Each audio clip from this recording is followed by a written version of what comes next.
Eleanor Brennan pressed her palm against her empty belly and whispered to no one. 3 babies. I buried 3 babies. The stagecoach lurched. Snow hammered the windows. And somewhere ahead in a town she'd never seen, a man with 7 children waited for a woman who could give him more. She couldn't. She had nothing left to give except a heart that refused to stop beating. If you've ever felt broken beyond repair, this story is for you. Subscribe now, follow Eleanor's journey to the very end, and comment your city below. Let me know how far this story travels. Montana Territory, January 1879. Coldwater Station. Last stop. The stagecoach driver's voice barely cut through the howling wind. Eleanor gripped her carpetbag. Her knuckles had gone white 3 miles back. "Ma'am." The driver yanked open the door. Snow crusted his beard, his eyebrows the brim of his hat. "This is it. You gettin' off or riding back?" She looked past him. Nothing but white. White sky, white ground, white fury swallowing everything whole. "I'm getting off." Her boots hit frozen earth. The cold punched into her chest. She stumbled, caught herself, and squinted toward what looked like buildings. Behind her, the stagecoach was already pulling away. No going back. The town wasn't much. A saloon with frosted windows, a blacksmith's forge belching smoke, a church with a crooked steeple, and at the end of the single muddy street, a general store. She pushed through the door. Heat, tobacco smoke, coffee. 3 men huddled near a pot-bellied stove. Their conversation stopped dead. A wiry man with spectacles rose from his chair, ink stains on his fingers, suspicion in his eyes. "Help you, miss? I need work." Eleanor set her bag down. "I can sew, teach, cook, clean. Whatever's honest, I'll do it." The men exchanged looks. "You got family here?" the wiry man asked. "No." "Husband. Dead. Children." The word sliced through her. She steadied herself against the counter. "No children." The man scratched his jaw. "Name's Ezra Holt. I run this store." He studied her face. "There's a man, 4 miles north, Samuel Walker. He's got a ranch up there, and he's got—" He paused. "A situation." "What kind?" "7 children, none his by blood. Took 'em in orphan strays, kids nobody wanted. His wife passed 3 years back. He's been raising 'em alone ever since." One of the men by the stove snorted. "Raising 'em wild, you mean?" "Hush, Clyde." Ezra shot him a look, then turned back to Eleanor. "Sam's been looking for help. A woman. Teaching, cooking, keeping house. Trouble is, most women who come out here want a husband, want their own babies." He hesitated. "And Sam can't give 'em that." Eleanor's breath caught. "Can't?" "War wound. Shot through the hip. Doc says he'll never father children." The words hung between them. Never father children. Something cracked open inside her chest. Not grief. Something else. Something dangerous. Hope. "I'll take the job." Ezra stared. "Ma'am, you ain't even met him yet." "Don't need to." She picked up her bag. "Which way is north?" 2 hours on a borrowed mule through driving snow. Eleanor's fingers had gone numb inside her gloves. Her lips were cracked. Her eyelashes kept freezing together. Then through the white, a shape. Low wooden house. Smoke curling from the chimney. A barn with a red door half buried in drifts. And on the porch, a man. Tall, wide shoulders. Dark hair streaked with gray. A scar ran from his left temple to his jaw, thick, ropey, impossible to miss. He didn't wave, he didn't smile. He watched. Eleanor dismounted. Her legs nearly buckled. She tied the mule and climbed the porch steps, snow crunching under her boots. "Mr. Walker." "Who's asking?" Low voice. Not unfriendly, not welcoming either. "Eleanor Brennan. Ezra Holt sent me. Said you need help with your children. Samuel Walker looked her over, gray eyes pale as winter sky. They missed nothing. You a widow? Yes. How long? 18 months. Got children? There it was, that question, that knife. She met his gaze, didn't look away. I can't have children, Mr. Walker. Lost 3 before they drew breath. Doctor says I never will carry one to term. She lifted her chin. If that disqualifies me, say so now. I'll walk back to town. Silence. Just the wind screaming between them. Then Samuel's jaw unclenched. He let out a breath he'd been holding. Ma'am, he said slowly. I got 7 kids in that house, none of 'em mine by blood. I can't father any of my own. He paused. I don't need a woman who can give me babies. I need a woman who can love the ones I already got. Eleanor's throat tightened.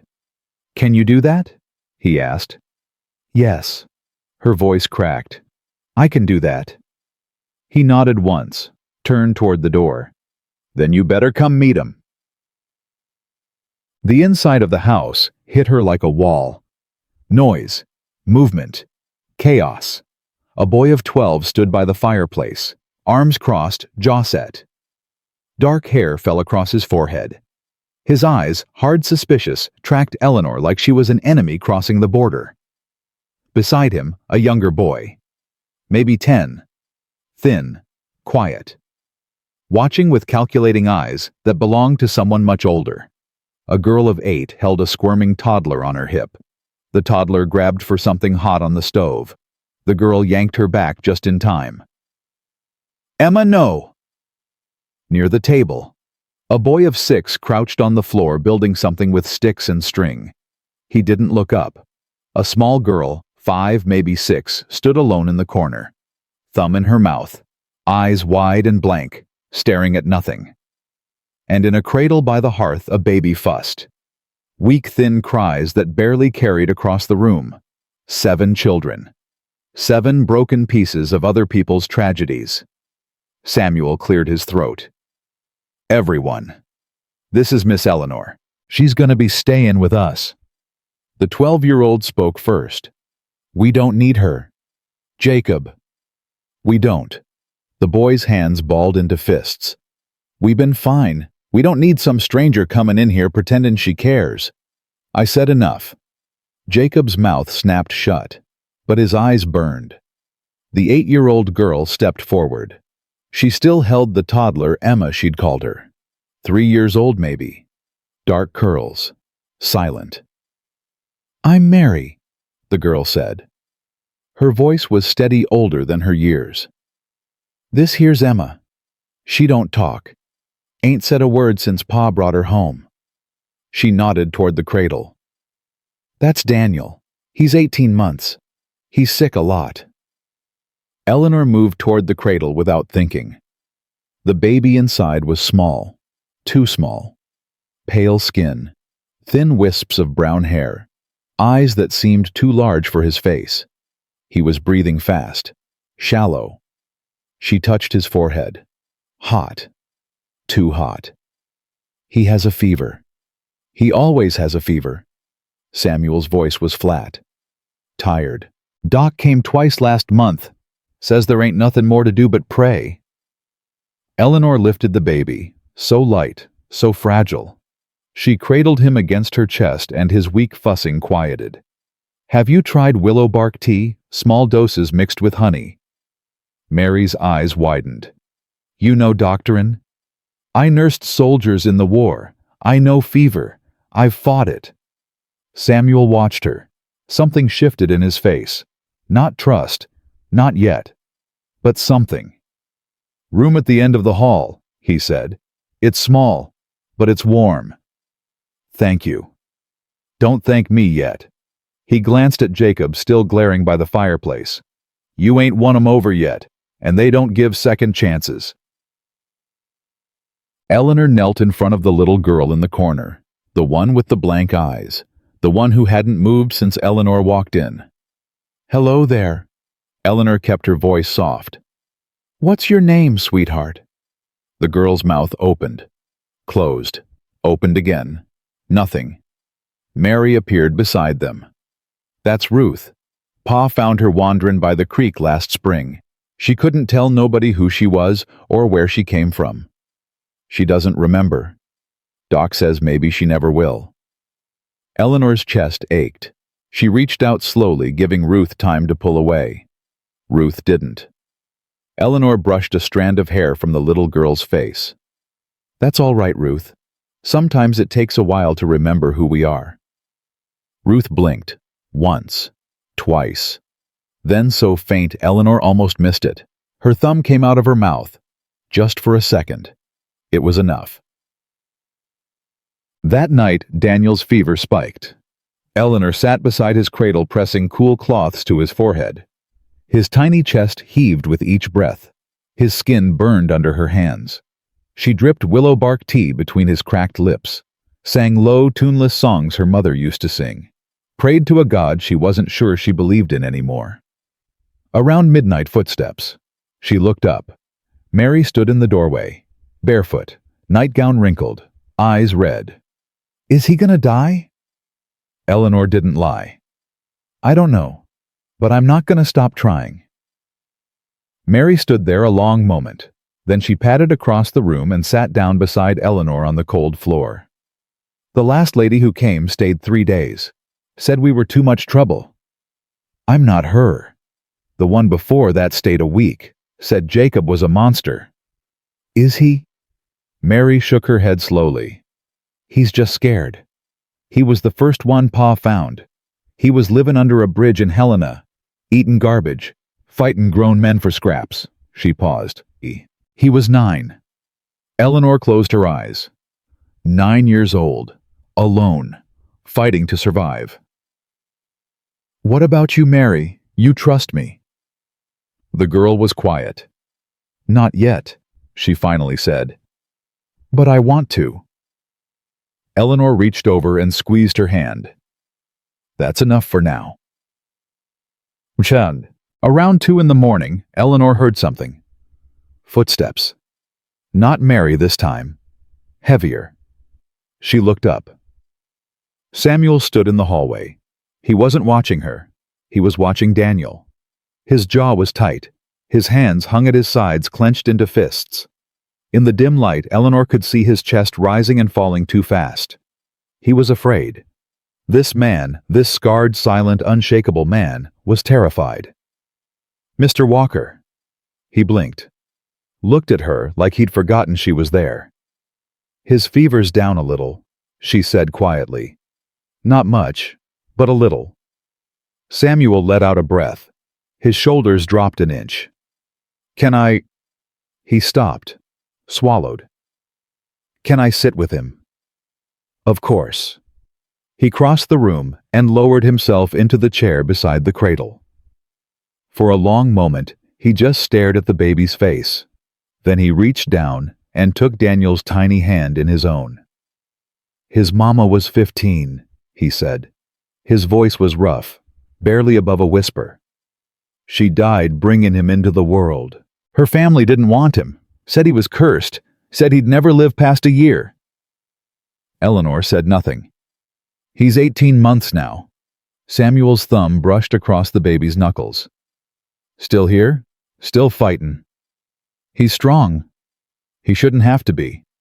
Samuel looked up at her. His eyes were wet. "He's just a baby. He should be safe and fat and crying for more milk. He shouldn't have to fight for every damn breath." Eleanor understood then.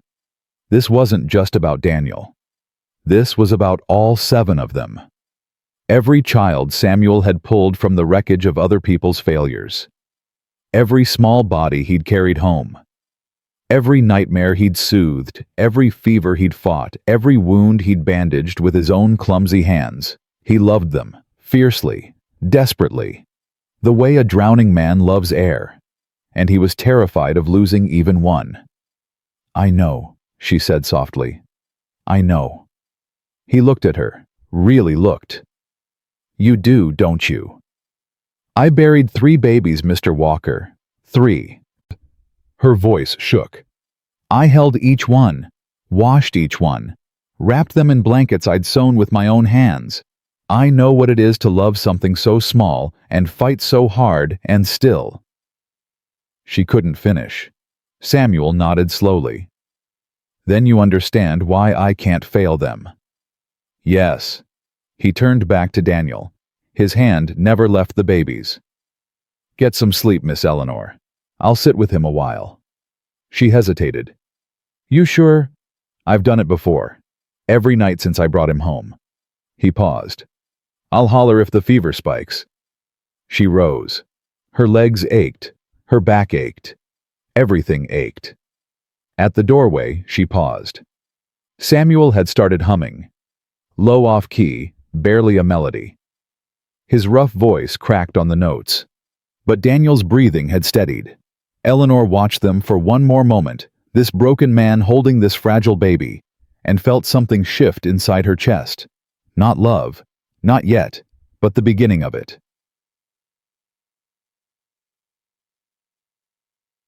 By morning, Daniel's fever had broken.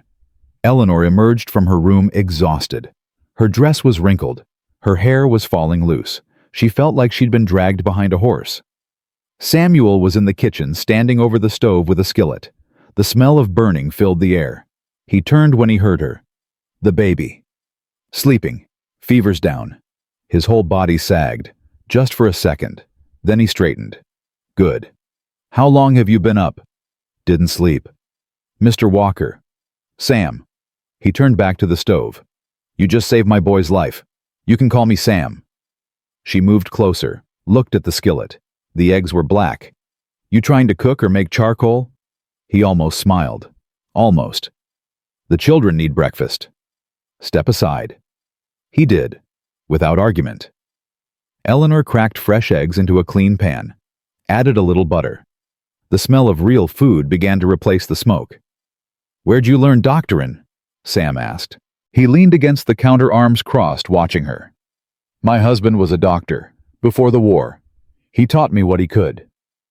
Before a fever took him, and the baby I was carrying with him.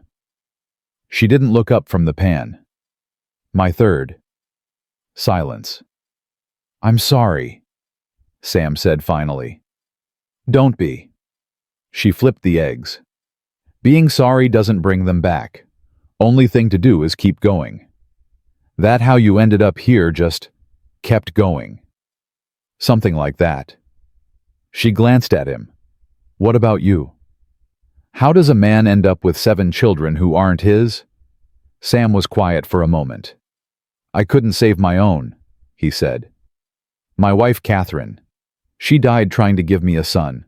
The baby died with her. He paused. After that, I figured, if I couldn't have my own, maybe I could save somebody else's. And so you did. I tried. His voice hardened. Some days I wonder if I'm making things better or worse. Jacob hates everyone who walks through that door. Thomas barely speaks. Ruth can't remember her own name. Emma hasn't said a word in 2 years. And Daniel is alive, Eleanor cut in.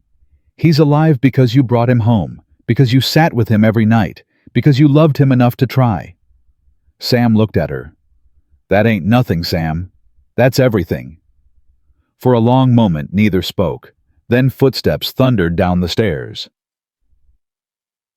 Dake. The children came to breakfast in waves. First Mary leading Ruth by the hand. Ruth's thumb was in her mouth again, but her eyes for just a moment flickered toward Eleanor. Then Thomas slipping into his chair without a sound. He stared at his plate like it held the secrets of the universe. Then William, the 6-year-old, still covered in sawdust, from whatever he'd been building. He climbed into his chair backward, got stuck, and had to be rescued by Mary. Emma toddled in last, clutching a rag doll with no eyes. She stopped when she saw Eleanor.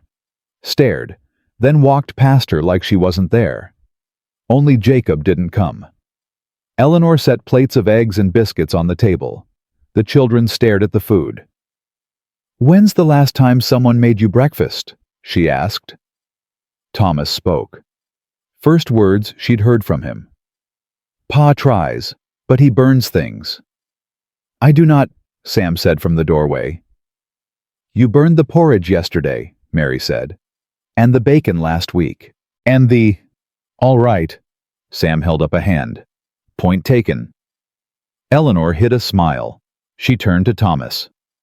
What's your favorite food? He thought about it. A long time, like nobody had ever asked him before.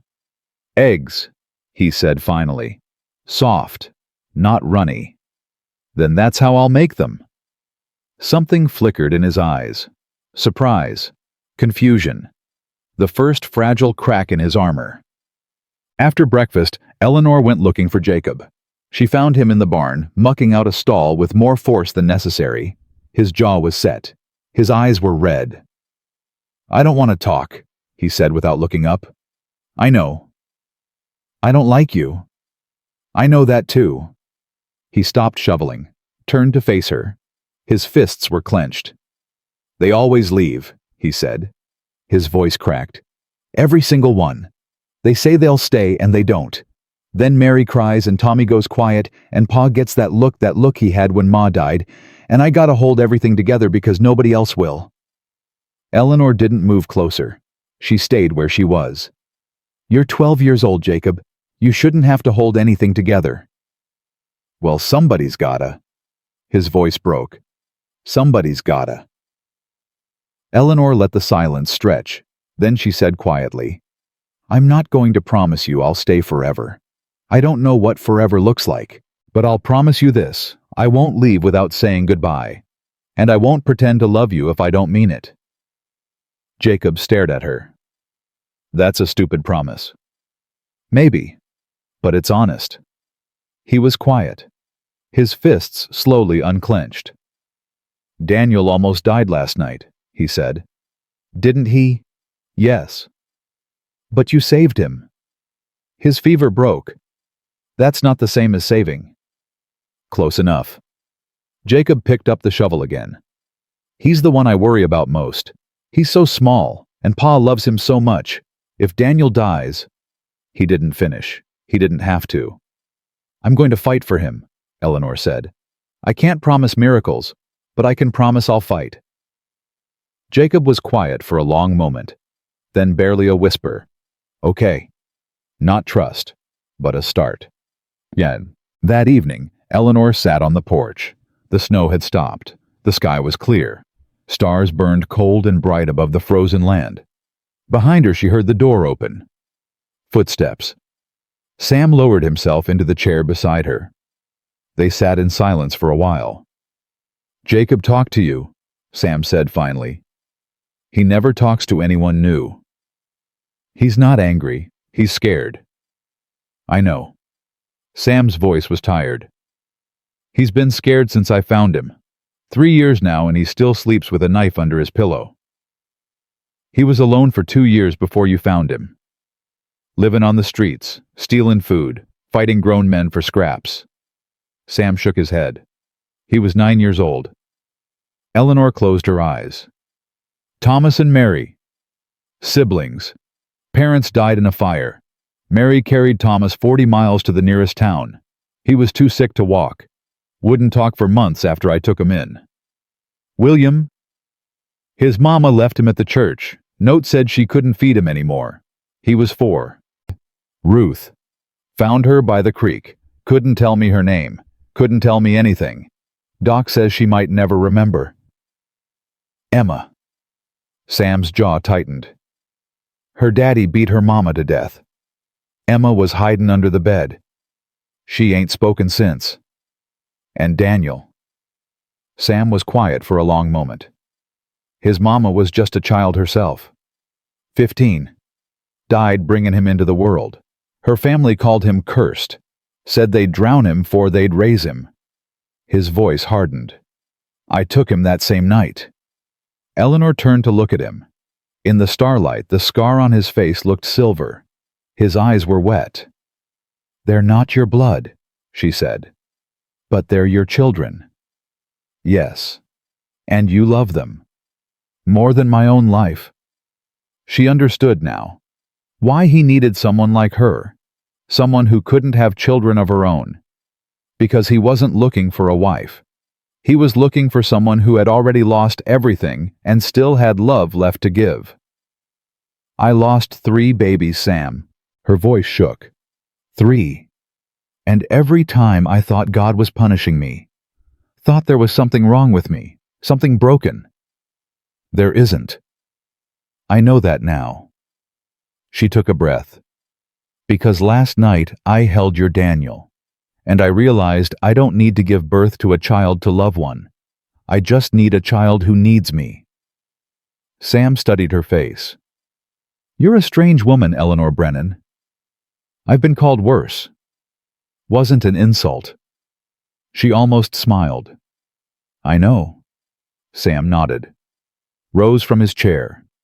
Get some sleep. Tomorrow's going to be hard. They're all hard. They are. He paused at the door, looked back. But they're easier when you're not alone. He went inside. Eleanor stayed on the porch, wrapped in her shawl, watching the stars. For the first time in 18 months, the silence didn't feel empty. It felt like a beginning. Inside the house, 7 children slept. Jacob with his knife under his pillow. Thomas curled on his side, hand stretched toward Mary's bed. Mary with Ruth pressed close, keeping her safe from whatever nightmares lived inside her head. William tangled in his blankets, sawdust still in his hair. Emma clutching her eyeless doll. And Daniel, tiny fragile Daniel, breathing steady for the first time in days. In the kitchen, a pot of soup simmered on the stove. Someone had left a lamp burning low. In her small room at the end of the hall, Eleanor unpacked her carpet bag for the first time since she'd left Helena.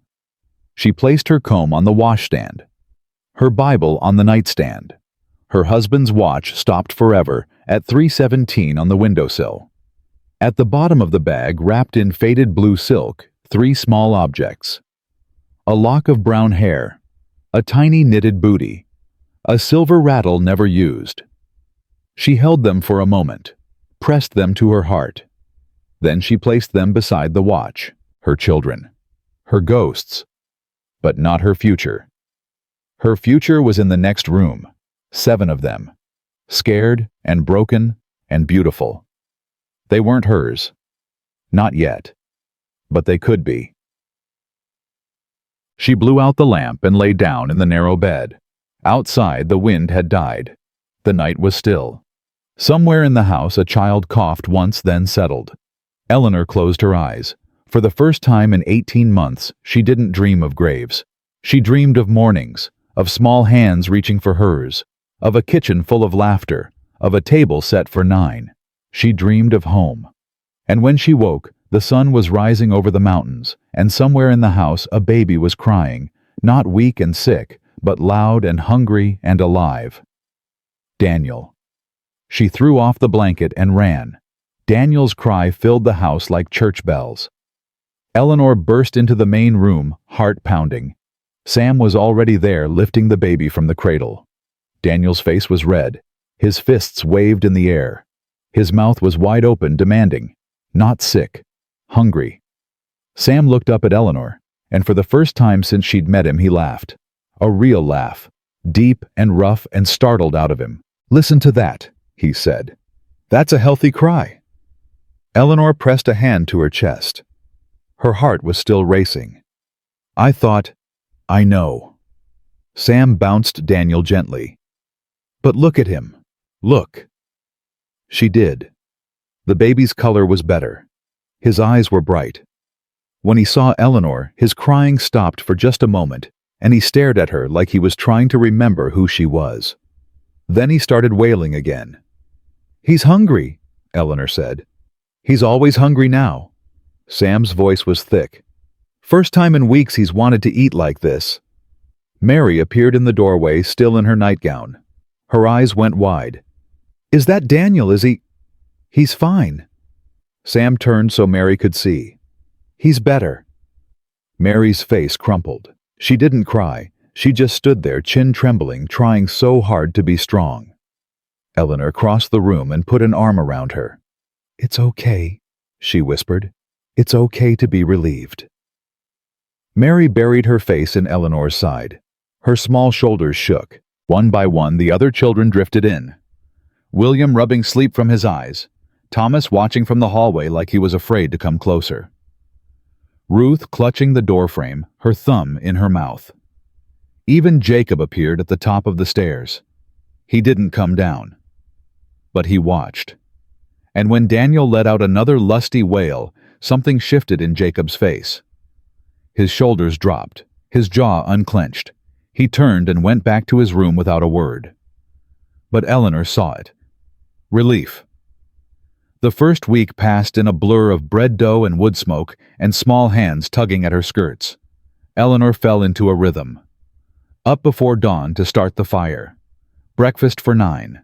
Lessons with Mary and Thomas at the kitchen table while William built towers of kindling on the floor. Ruth sitting close, always close, watching Eleanor's mouth move, but never speaking. Emma stayed apart. She played alone. Ate alone. Slept curled around her eyeless doll like it was the only thing in the world that wouldn't leave her. Eleanor didn't push. She waited. On the 8th morning, she was kneading bread when she felt something brush against her leg. She looked down. Emma stood there silent as always, but she was holding out her doll. Eleanor wiped her hands on her apron and knelt down. Is she hungry too? Emma didn't answer, but she pushed the doll toward Eleanor's chest. Eleanor took it carefully, cradled it like it was real. She's beautiful. What's her name? Nothing. Eleanor waited. Then so quiet she almost missed it. Emma's lips moved. Mama. Eleanor's heart stopped. The doll's name is Mama. Emma shook her head slowly. She pointed at Eleanor. Mama. The word hung in the air between them. Eleanor couldn't breathe, couldn't move. Her eyes burned. Oh, sweetheart. Her voice broke. I'm not your mama. Emma's face didn't change. She just stared at Eleanor with those dark, bottomless eyes. Then she took her doll back and walked away. Eleanor stayed on her knees for a long time, flour on her hands, tears sliding down her cheeks. That night, after the children were in bed, Sam found her on the porch. Mary told me, he said, about Emma. Eleanor didn't look at him. She called me Mama. I heard. I don't know what to do with that. Sam was quiet for a moment. Then, her real mama is dead, beaten to death by her own husband, while Emma hid under the bed and listened. His voice was hard. She hasn't spoken in 2 years, and today she spoke. To you. But I'm not. You're not her blood. Sam sat down beside her. Neither am I, but I'm the only father she's got, and you're the first woman she's trusted since she watched hers die. He paused. That means something, Eleanor. She turned to look at him. In the dim light, she could see the exhaustion in his face, the hope, the fear.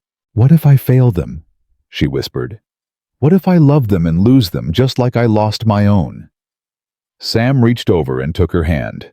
His palm was rough, calloused, warm. Then we fail together, he said, and we pick up the pieces together. That's what family does. Eleanor didn't pull away. She held on. The second week brought trouble. A rider appeared on the ridge 3 days after Daniel's recovery. He sat there for nearly an hour watching the ranch before he turned and rode away. Sam saw him from the barn. His jaw tightened. Who was that? Eleanor asked. Don't know, but I don't like strangers watching my land. The rider came back the next day, and the day after. On the 4th day, he rode down. Eleanor was hanging laundry when she heard hoofbeats. She turned a wet shirt in her hands and watched the man approach. He was maybe 40, well-dressed for a rancher, clean boots, a coat that hadn't seen hard labor. His smile was wide, but it didn't reach his eyes. Morning, ma'am. He tipped his hat. This the Walker place? It is. Sam around. Who's asking? The smile widened. Name's Henry Garrett. I'm Catherine's brother. Eleanor's blood went cold. Catherine. Sam's dead wife. I'll get him, she said. She found Sam in the barn mending a harness. There's a man outside. Says he's Catherine's brother. Sam's hands went still, his face drained of color. Henry. You know him. I know him. Sam set down the harness. His movements were slow, careful, like a man walking toward a rattlesnake. Stay inside. Keep the children away from the windows. Sam, Just do it. He walked out without looking back. Eleanor gathered the children into the kitchen. Mary's eyes were wide. Who is that man? I don't know yet. Pa looked scared. Pa's being careful. That's different. But it wasn't. Eleanor had seen fear. She knew what it looked like. Through the window, she watched Sam approach Henry Garrett. They stood 10 feet apart, neither offering a hand. Their voices carried across the yard. Been a while, Sam. Not long enough? That any way to greet family? You're not my family. Catherine was. You never gave a damn about her while she was alive. Henry's smile flickered. Maybe I'm here to make amends. 3 years too late. Maybe I'm here for something else then. Sam's posture changed. His hands dropped to his sides. Ready. What do you want, Henry? The land. Henry's voice hardened. Catherine's share. This was her father's ranch before it was yours. By rights, half of it belongs to her blood. Catherine's dead. She left everything to me. Did she? Because I've got a lawyer in Helena who says different. Says a woman's property goes to her closest male relative if there's no children. Henry paused. And you don't have any children, do you, Sam? Eleanor's heart stopped. Sam's voice came low and dangerous. I have 7. Strays. Henry spat the word. Orphans. They're not yours by blood, and they're not hers. They don't count. They count to me. Well, they don't count to the law. Henry stepped closer. I'll give you a choice. Sign over half the land peaceable-like, and I'll let you keep the rest. Fight me, and I'll take everything. The land, the house, those little bastards you've been collecting. Sam moved so fast, Eleanor barely saw it. One moment they were talking. The next, Sam had Henry by the collar, lifting him half off his feet. You come near my children, Sam growled, and I will bury you next to the sister you never cared about. Henry's face went purple. That's assault. Get off my land. Sam threw him backward. Henry stumbled, nearly fell, caught himself against his horse. This isn't over, he spat. I've got lawyers. I've got the law on my side. You'll hear from me, Walker. He mounted and rode away fast, dust kicking up behind him. Sam stood in the yard for a long time, fists clenched, watching until Henry disappeared over the ridge. When he came inside, his hands were shaking. What did he want? Eleanor asked. The ranch. The children. Sam's voice was hollow. Everything. The next few days were tense. Sam rode to town twice, coming back late both times with a look on his face that made Eleanor's stomach turn. The lawyer says Henry's got a case, he told her the second night. Catherine's father never put the land in her name proper. When she died, ownership got complicated. Can he really take the children? Sam didn't answer. Sam. He can try. His jaw tightened. The law says a single man can't properly care for children. Says they need a mother. A real family. He laughed bitterly. 7 kids and I can't prove I'm fit to raise them because I don't have a wife. Eleanor felt the words land in her chest like stones. A wife. A mother. A real family. She opened her mouth to speak, but Jacob burst through the door. Pa, it's Ruth. She's gone? The search took 3 hours.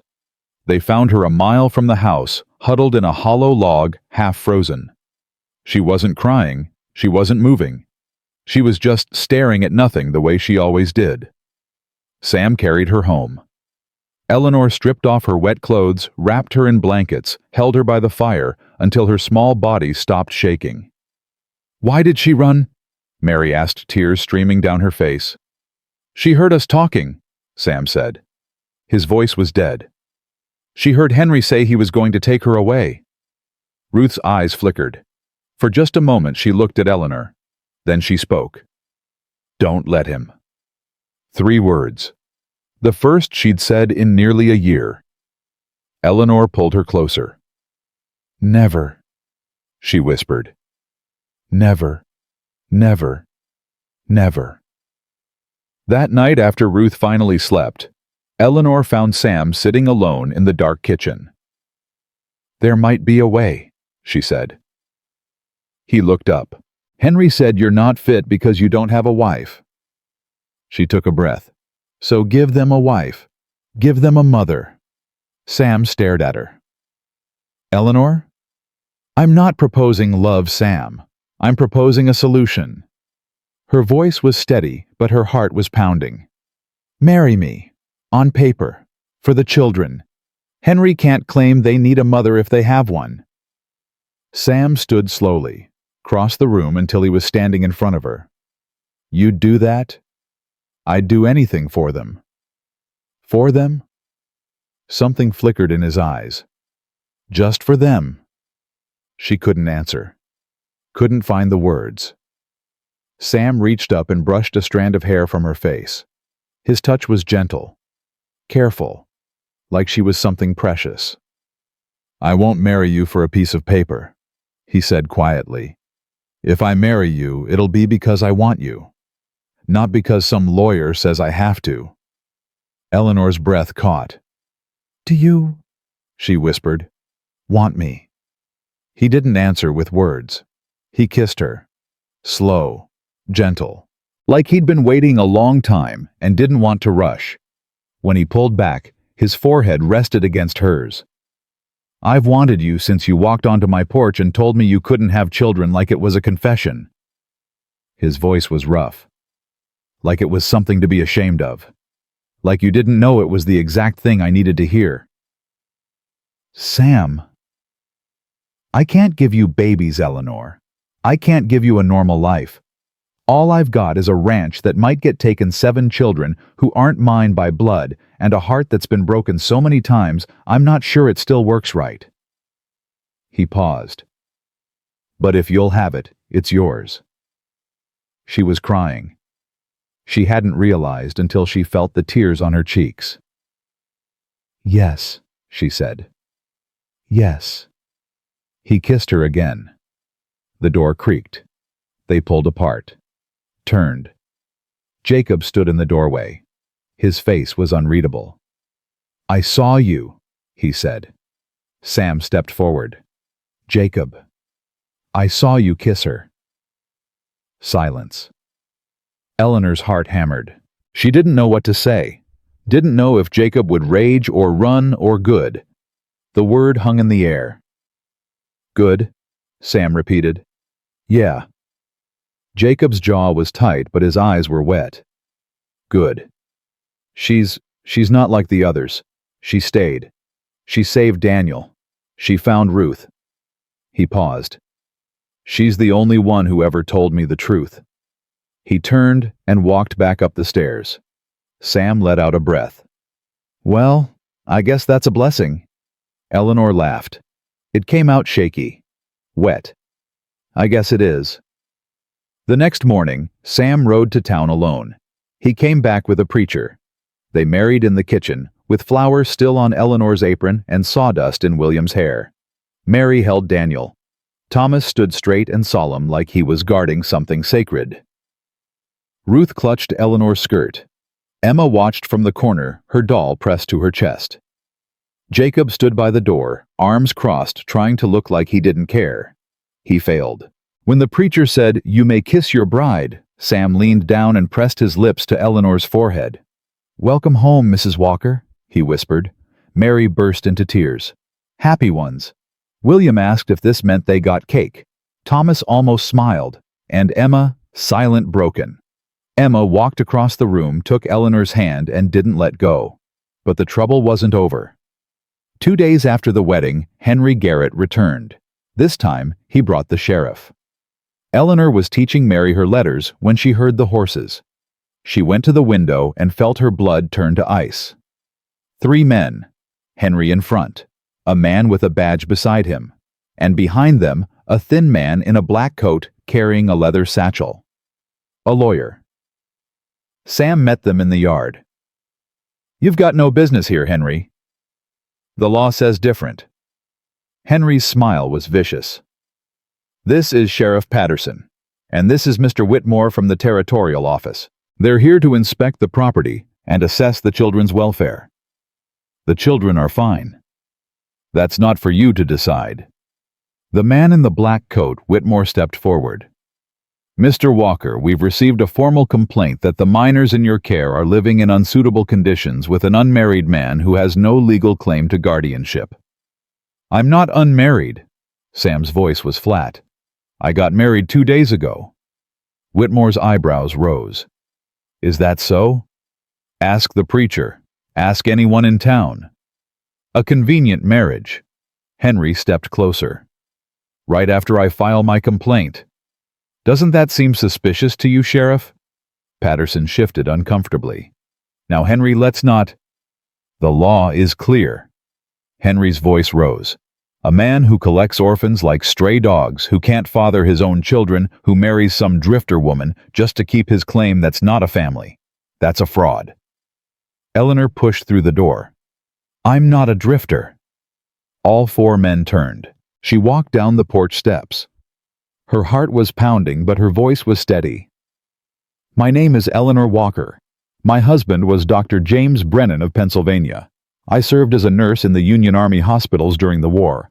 I have letters of recommendation from 3 surgeons and a chaplain." She stopped in front of Whitmore. "I am not a fraud. I am not a drifter. And those children in that house are mine." Whitmore studied her. "You've known them how long?" 3 weeks. "And you love them?" "With everything I have. Even though they're not your blood." Eleanor thought of Daniel crying strong and healthy in his cradle, of Ruth speaking for the first time in a year, of Emma calling her mama. "Blood doesn't make a mother," she said. "Love does." Whitmore was quiet for a long moment. Then he turned to Sheriff Patterson. "I'll need to interview the children." "Now wait just a—" Henry started. "Alone." Whitmore's voice was sharp. "Without interference. From anyone." The interviews took 2 hours. Eleanor waited on the porch, Sam beside her. They didn't speak. They just sat, hands clasped, watching the door. Finally, Whitmore emerged. His face gave nothing away. "Mr. Walker. Mrs. Walker." He tucked his satchel under his arm. "I've completed my assessment." Eleanor couldn't breathe. "The children appear healthy, well-fed. The older ones can read and write better than most I've seen in these territories. The younger ones are clean-clothed and clearly attached to both of you." He paused. "The boy Jacob was particularly emphatic." "Emphatic?" Sam asked. "He told me that if anyone tried to take him from this family, he'd burn down every courthouse in Montana." Whitmore's mouth twitched. "I chose not to include that in my official report." Eleanor let out a breath she didn't know she'd been holding. "What's your conclusion?" Sam asked. Whitmore looked at Henry Garrett, then back at Sam. "My conclusion is that these children have found something rare, Mr. Walker. A home. A real one." He straightened his coat. "I see no grounds for removal. This case is closed." Henry's face went red. "You can't the land." "The land is a civil matter, Mr. Garrett. Take it up with the courts. But the children stay where they are." He tipped his hat to Eleanor and walked to his horse. Henry stood there shaking with rage. "This isn't over," he snarled at Sam. "I'll be back. With more lawyers. With—" "Henry." Sam's voice was calm, cold. "Get off my land, and don't come back." For a long moment they stared at each other. Then Henry turned, mounted his horse, and rode away. Sheriff Patterson lingered. "Sam, I'm sorry about all this. Henry's got money and connections, and when he came to me, I couldn't just—" "I know." Sam's voice softened slightly. "You were doing your job. For what it's worth, those are good kids you've got there. Anyone can see that." He glanced at Eleanor. "And congratulations on the marriage." He rode away. Sam and Eleanor stood alone in the yard. "It's over," she said. "For now." "You think he'll come back?" "I think Henry Garrett doesn't quit until he gets what he wants." Sam turned to look at her. "But neither do I." He took her hand. "Come on, let's go tell the children." Inside, 7 children waited. Jacob stood at the front, fists clenched, ready to fight. Mary held Daniel, her eyes red from crying. Thomas had positioned himself in front of the younger ones, skinny arms spread wide like he could shield them from anything. Ruth was gripping Eleanor's shawl, the one she'd left on the chair that morning. Emma was pressed against the wall, clutching her doll, watching. William was under the table. "Well," Jacob demanded, "are they taking us?" Sam knelt down so he was eye level with the children. "Nobody is taking anybody." Mary burst into tears again. Thomas's arms dropped to his sides. William emerged from under the table. "We get to stay," he asked. "You get to stay." Ruth walked forward slowly. She stopped in front of Eleanor. "Promise?" Eleanor knelt down and took her hands. "I promise, sweetheart. I promise." Ruth nodded once. Then she did something she'd never done before. She smiled. That night, after the children were asleep, Eleanor found Sam on the porch. "It really is over?" she asked. "The children are safe. For now." He pulled her close. "The land fight might go on for years. Henry's got money. He can drag this through every court in the territory." "We'll fight him." "We will." She leaned her head against his shoulder. "Sam." "Yeah." "When you asked me to marry you, I said yes for the children." "I know. But that's not the only reason anymore." He turned to look at her. "No. No." She reached up and touched his face. The scar, the weathered skin, the gray eyes that had seen too much pain and still somehow kept hoping. "I love you, Samuel Walker. I love your children. I love this broken, beautiful, impossible family you've built." He kissed her. Deep. Real. "I love you too, Eleanor Walker."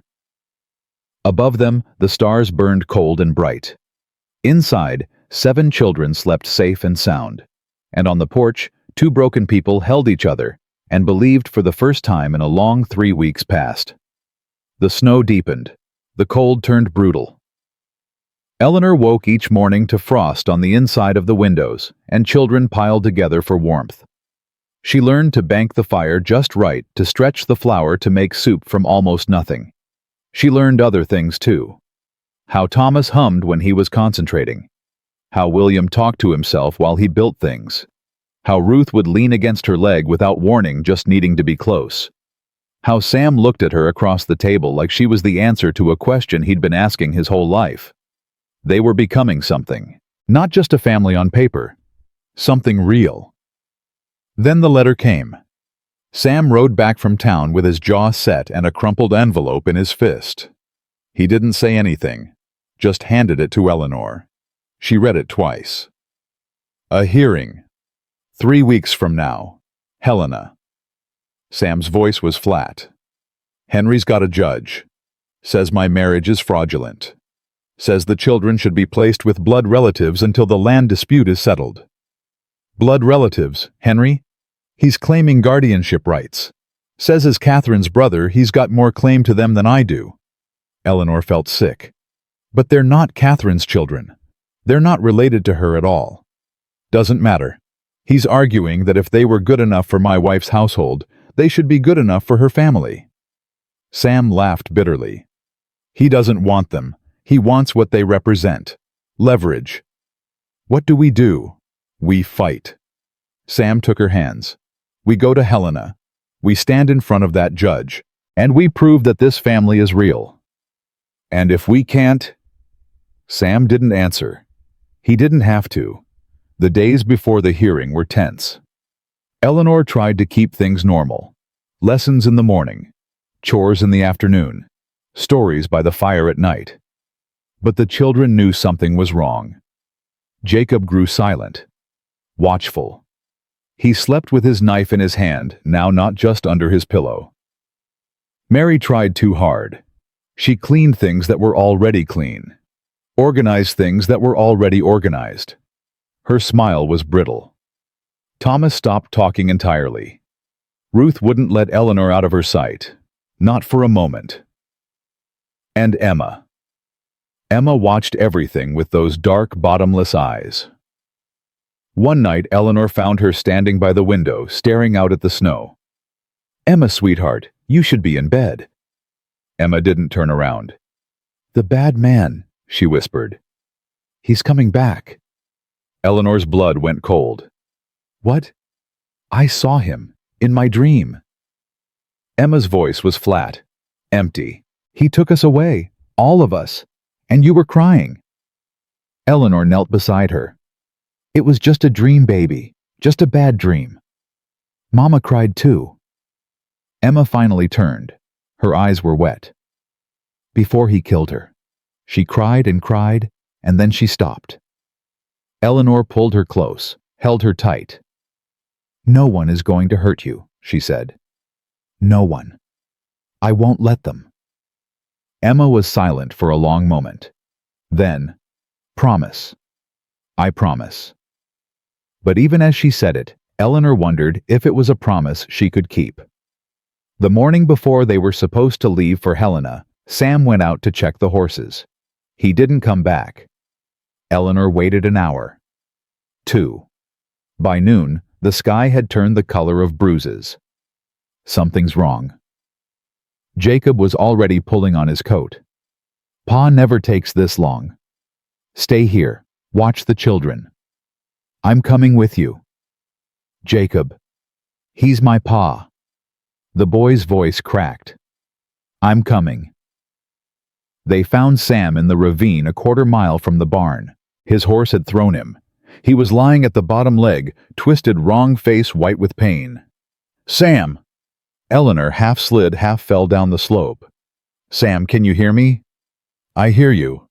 His voice was strained. "Leg's broken. Maybe the ankle, too." "Don't move. Jacob, go back to the house. Get rope. Get blankets. Go." Jacob ran. Eleanor knelt beside Sam in the snow. His breathing was shallow. His skin was too cold. "The hearing," he managed. "Tomorrow." "Don't worry about that now." "Have to. If I don't show up..." "You can't ride to Helena with a broken leg." "Then you go." He grabbed her wrist. "You go. Take the children. Stand in front of that judge and tell him who we are." "I can't leave you here." "You have to." His grip tightened. "Eleanor, listen to me. If we miss that hearing, we lose by default. Henry wins. He takes everything." "I don't care about the land." "But you care about them." Sam's eyes were fierce. "Those children. Our children. You go to Helena and you fight for them. I'll be fine. You're lying in a ravine with a broken leg in the middle of a blizzard. I've had worse." She wanted to argue, wanted to scream. But she could see the storm building in the sky, and she knew he was right. If they missed that hearing, it was over. Everything was over. Jacob came back with rope and blankets, and Thomas behind him. Together, they hauled Sam up out of the ravine. He passed out twice from the pain. They got him into the house as the first flakes began to fall. Eleanor set the leg as best she could using skills she'd learned in army hospitals. Sam bit down on a leather strap and didn't scream, but the tendons in his neck stood out like cords. When it was done, he lay back, sweat-soaked, breathing hard. "Go," he said. "The storm will get worse before it gets better. If you wait, you'll never make it." He reached up and touched her face. You can do this. I believe in you." Eleanor looked at him. This man she'd known for barely a month. This man who'd given her a home and a family and a reason to keep living. "I love you," she said. "I know." He almost smiled. "Now, go save our children." The ride to Coldwater took 2 hours in the driving snow. Eleanor had Jacob and Thomas with her. The younger children stayed behind with Sam and Mary, who had straightened her spine and said, "I can do it. I can take care of them." The stagecoach to Helena was supposed to leave at 3. They arrived at 2:45. "No coaches today, ma'am." The station master shook his head. "Storm's too bad. Nobody's going anywhere. I have to get to Helena." "Not today, you don't. You don't understand. There's a hearing tomorrow. If I'm not there—" "Lady, I'm sorry, but there ain't a coach in the territory that's running in this weather. You'd die before you got 10 miles out." Eleanor stood in the middle of the station snow melting on her shoulders and felt everything crumbling. They were going to lose. After everything, after Daniel's fever and Emma's first words and Ruth's smile and Jacob's trust, they were going to lose because of a snowstorm. "Ma'am." She looked up. A man stood in the doorway, middle-aged, weathered face, a star pinned to his coat. "Sheriff Patterson." "I heard what you said," he told her, "about the hearing.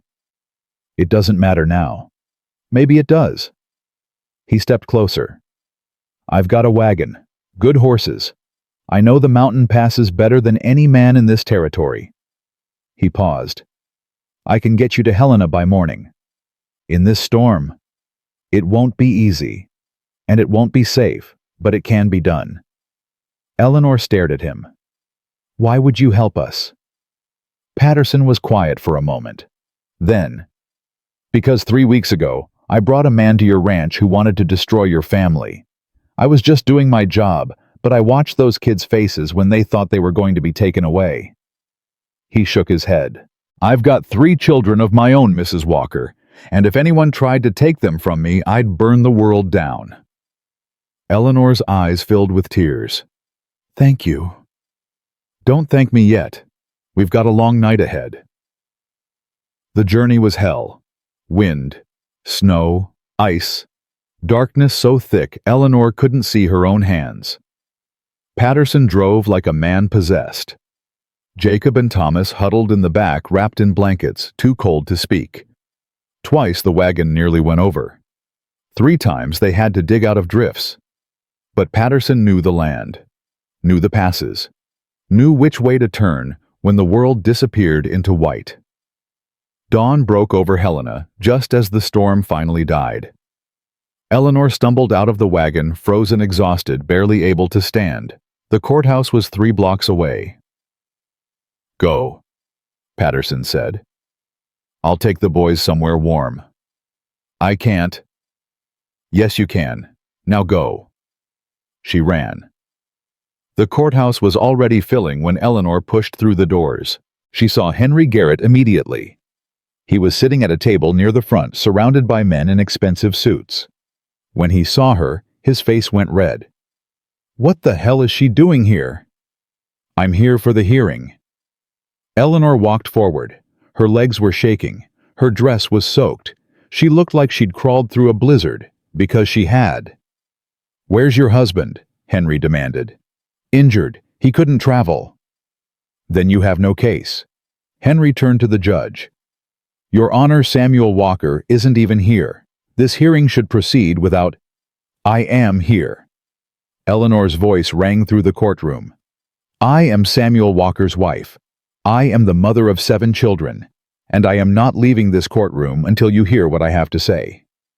The judge, a gray-haired man with tired eyes, studied her for a long moment. "Mrs. Walker, is it?" "Yes, Your Honor." "You look like you've had quite a journey." "I rode through the night, through the worst storm this territory has seen in years, because nothing was going to stop me from standing here today." Something flickered in the judge's eyes. Respect, maybe, or curiosity. "Very well. You may speak." Eleanor took a breath. "Your Honor, I came to Montana 3 weeks ago with nothing. My husband was dead. My babies were dead. I had no family, no home, no reason to keep going. I answered an advertisement for work, and I found myself on the doorstep of a man with 7 children who weren't his blood. She paused. Samuel Walker didn't have to take those children in.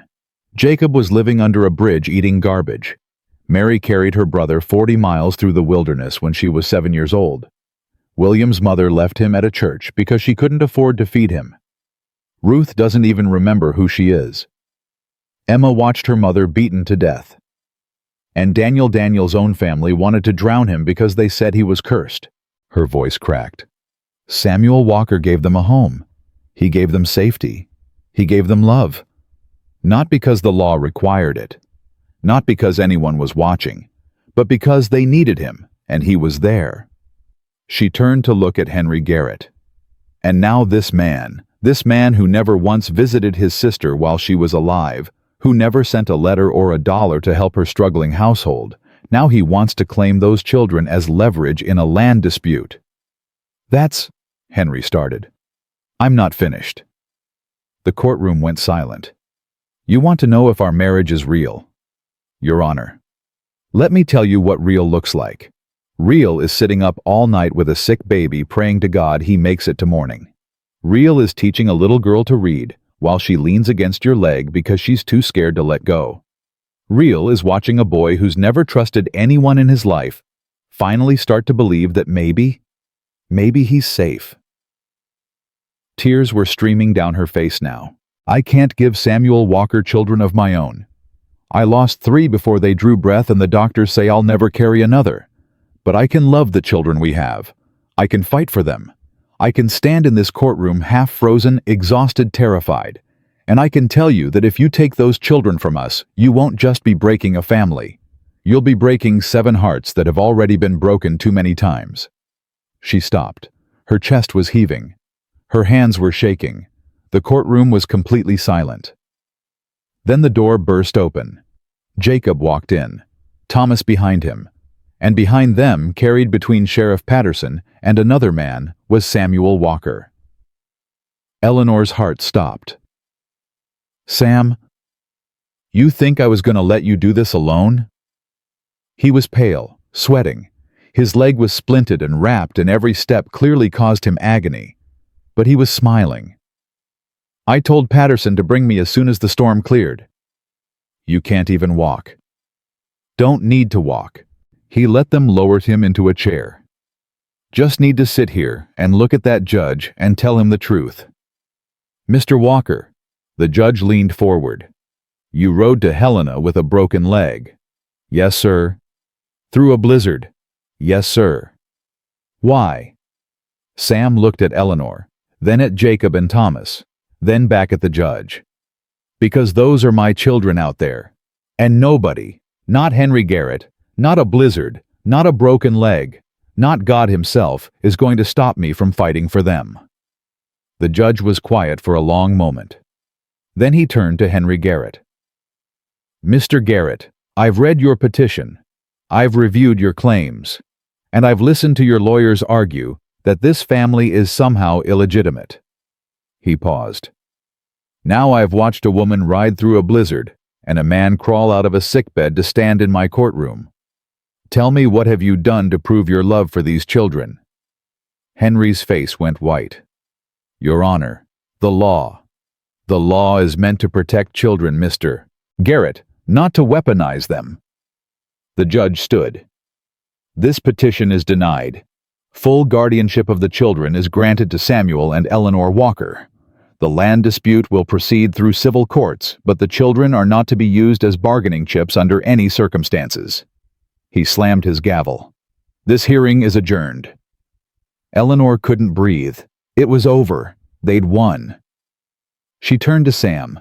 He was slumped in his chair, exhausted, in obvious pain, but he was smiling. We did it, he said. You almost died getting here. Worth it. She kissed him. Right there in the courtroom in front of the judge and Henry Garrett and everyone. She didn't care. Jacob appeared beside them. His face was wet. Pa, we get to stay. You get to stay, son. Forever. Jacob nodded once. Twice. Then he did something he'd never done before. He hugged Sam, and Sam held him tight. The ride home took 2 days. Sam traveled in the back of Patterson's wagon, his leg propped up Eleanor beside him. Jacob and Thomas rode up front with the sheriff, talking more than Eleanor had ever heard them talk. When they crested the ridge above the ranch, the children were waiting. Mary saw them first. She screamed so loud it echoed off the mountains. Then they were all running, Mary and William and Ruth and Emma, even little Daniel toddling as fast as his legs could carry him. Eleanor climbed out of the wagon, and they crashed into her like a wave. "You came back," William shouted. "I promised I would." Ruth was crying, real tears. Eleanor hadn't known she could cry. Mary was laughing and sobbing at the same time. And Emma. Emma pushed through all of them, grabbed Eleanor's hand, and said, clearly, loudly, so everyone could hear, "I knew you'd come back. I knew it." Eleanor knelt down and pulled her close. "How did you know?" Emma looked at her with those dark, serious eyes. "Because you're our mama," she said, "and mamas always come back." That night, after Sam was settled in bed and the children were finally asleep, Eleanor stood on the porch. The stars were out. The storm was gone. The world was white and silent and beautiful. The door opened behind her. "You should be resting," she said without turning around. "Couldn't sleep." Sam limped out on the crutch Jacob had made him. He moved to stand beside her, leaning heavily on the railing. "It's over," Eleanor said. "Really over. The guardianship, yes. Henry will probably keep fighting for the land. Let him." She turned to look at Sam. "The land doesn't matter. The house doesn't matter. As long as we have each other, as long as we have them, we have everything." Sam reached out and took her hand. "A month ago, you were a stranger on my porch," he said quietly. "Now I can't imagine my life without you. Funny how that works. Funny." He squeezed her hand. "Thank you, Eleanor." "For what?" "For staying, for fighting, for loving them like they were your own."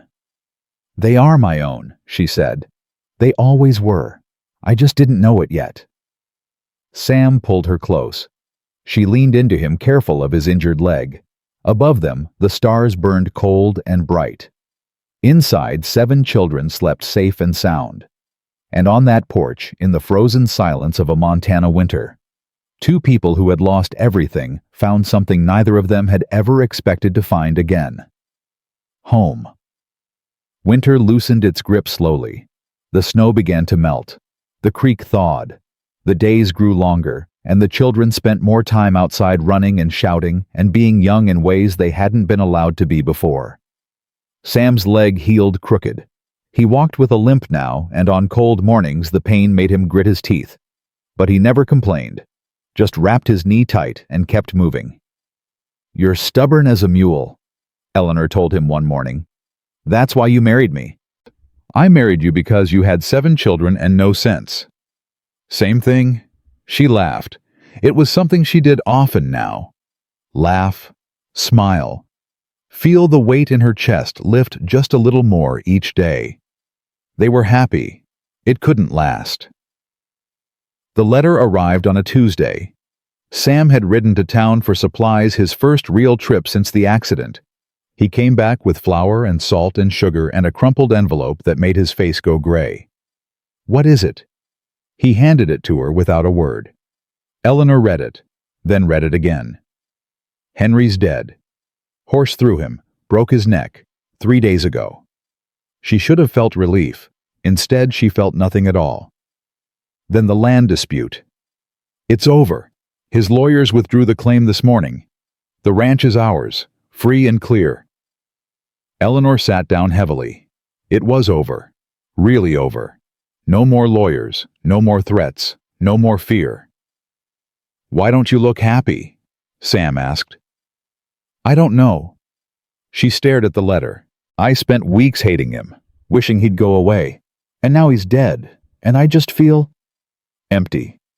"Yes." Sam sat beside her.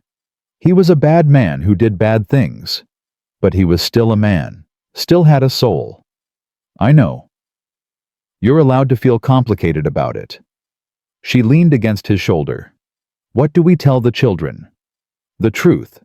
That he's gone and we're safe, and we don't have to be afraid anymore. That night, Eleanor gathered them in the kitchen.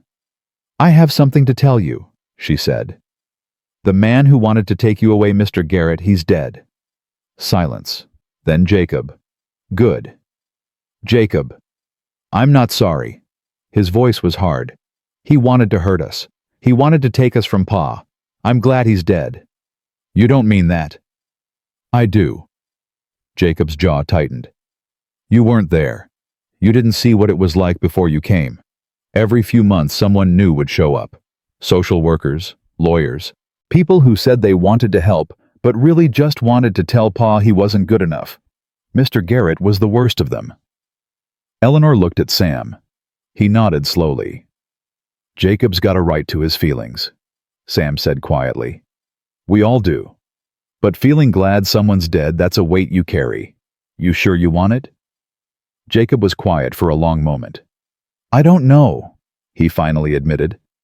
But I'm not going to pretend I'm sad when I'm not. Fair enough. Mary spoke up. Does this mean we're safe now? Really safe? Yes, sweetheart. Really safe. Mary burst into tears. Thomas put his arm around her. Ruth pressed close to Eleanor's side. And Emma. Emma walked to the window and stared out at the darkness. Emma. Eleanor went to her. Are you all right? He's really gone. Yes. He can't ever come back. No, never. Emma was quiet. Then, good. She walked away before Eleanor could respond. Spring came hard and fast. The creek flooded. The roads turned to mud. Sam worked from dawn to dusk, trying to repair the winter damage to the fences and the barn. Eleanor worked beside him when she could. The rest of the time she taught the children. Lessons had expanded now, not just reading and writing, but arithmetic, geography, history. Thomas had a gift for numbers. Mary loved stories. Even Jacob started sitting in pretending he wasn't interested while he listened to every word. One afternoon, Eleanor found Ruth standing by the chicken coop staring at nothing. Ruth, what's wrong? Ruth didn't answer. She was trembling. Eleanor knelt beside her. Talk to me, sweetheart. What is it? I remembered something. Eleanor's heart stopped. What did you remember? My mama. Ruth's voice was barely a whisper. She had yellow hair, like mine, and she sang to me. Every night she sang. That's wonderful, Ruth. She's dead. Ruth's face crumpled. I remember now. She got sick. Real sick. And then she stopped singing. And then men came and took me away. Eleanor pulled her close. I'm sorry, baby. I'm so sorry. I tried to forget. Ruth was sobbing now. I tried so hard, because it hurt too much to remember. I know. Am I bad? For forgetting her? No. Eleanor held her tighter. You're not bad. You were just trying to survive. Ruth cried for a long time. Eleanor held her and rocked her and didn't let go. When the tears finally stopped, Ruth looked up. Can I call you Mama? Eleanor's eyes filled. Yes, sweetheart. You can call me Mama.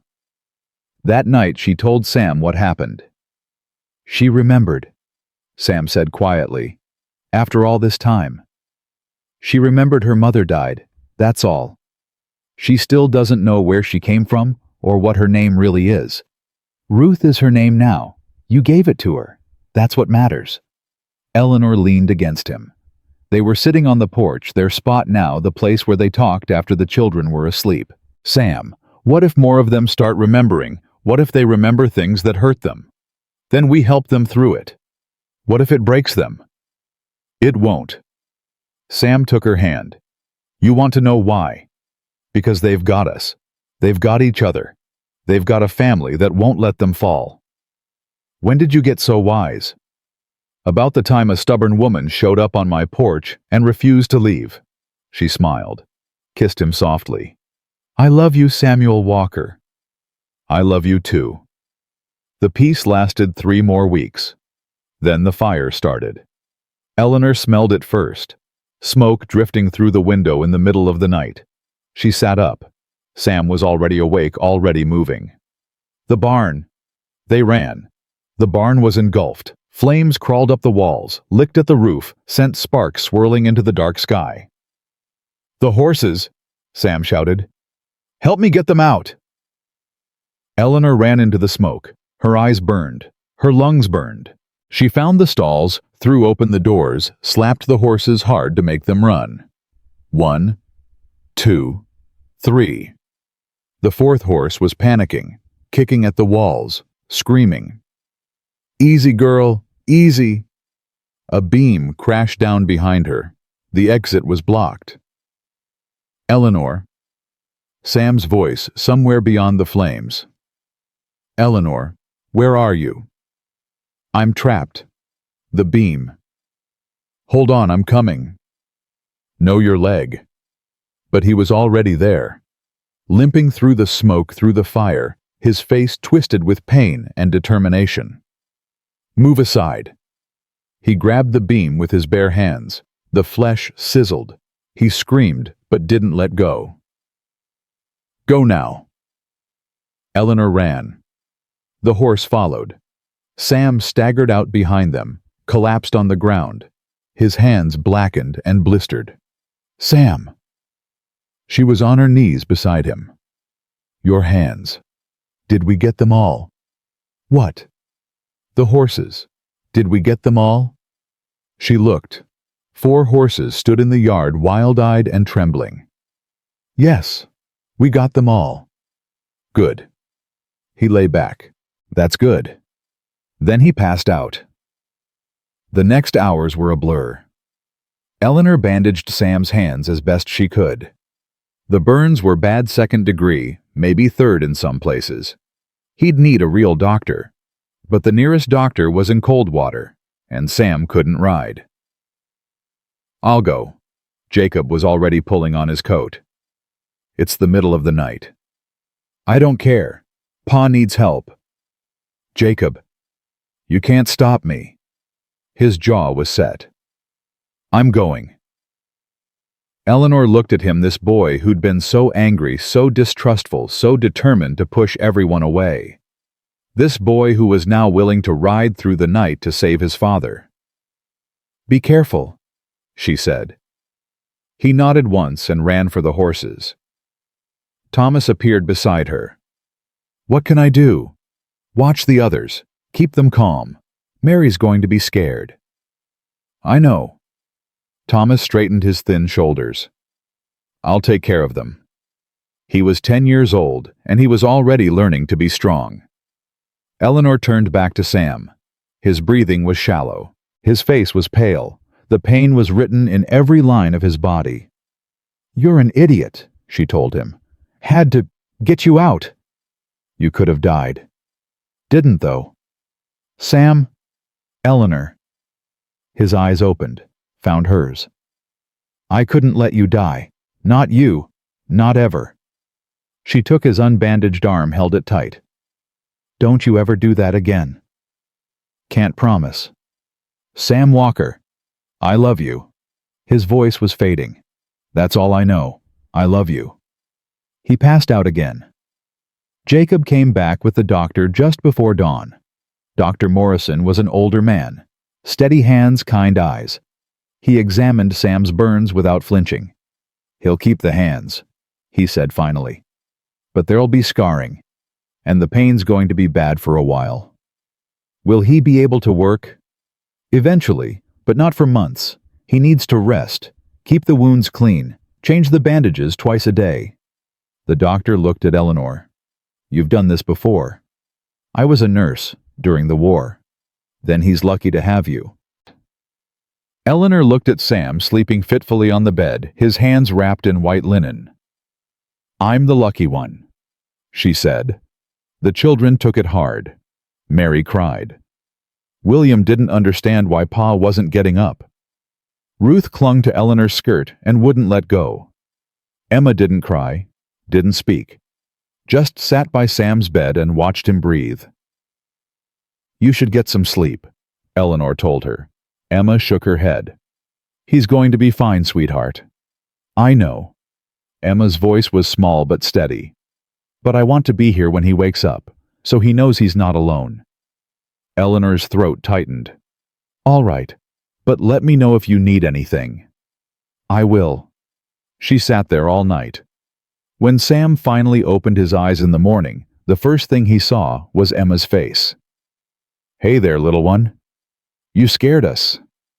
I know, I'm sorry. Don't do it again. Sam almost smiled. Yes, ma'am.